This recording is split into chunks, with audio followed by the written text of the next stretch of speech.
ఒరే ఆంటీరా ఒంటరిగా వెళ్ళిపోతుంది. ఆంటీ ఏంట్రా గువ్వలా ఉంటేను?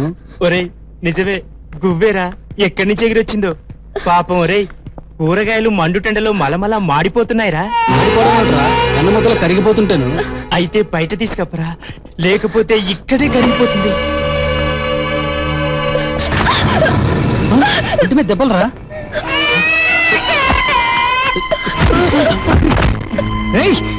ఏంట్రా ఆంబోతులా రంకెలేస్తారు? ఏ నీ చెల్లి అందంగా ఉన్నదా? నీ అక్క అందంగా ఉన్నదా? ఇంత అందమైన కొడుకుని కన్నందుకు మీ అమ్మ కూడా అందంగా ఉండాలి. ఏయ్ మా అమ్మని ఏమన్నా ఉంటే జాగ్రత్త. అయ్యో ఊరుకోండి, వాడితే ఎందుకు గొడవ? నువ్వు ఉండమ్మా. ప్రాణాలకు తెగించి తెగిపోయిన గాలిపటంలా తిరుగుతున్నాను రా. మీరు నన్నేం చేయగలరు? ఈ రోజు మీరు అమ్మాయిని ఏడిపించినట్టే రేపు మీ అక్కల్ని మీ చెల్లెల్ని ఇంకొకటి ఏడిపిస్తే అప్పుడు మాత్రం మీకు పూషాలు పుట్టుకొస్తాయి. పూర్వం ఆడది సిగ్గును దాచుకోవడానికి ఒంటి నిండా గుడ్డ కప్పుకునేది.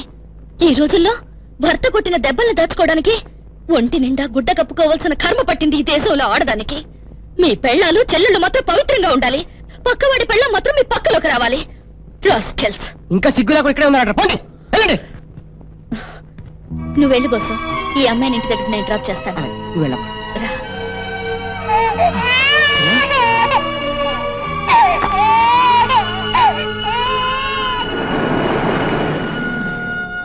ఈ విషయం మీ బావతో చెప్పనా?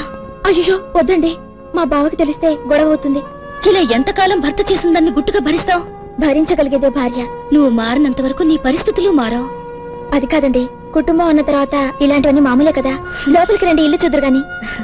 మరోసారి తప్పకుండా వస్తాను. ఉంటానండి.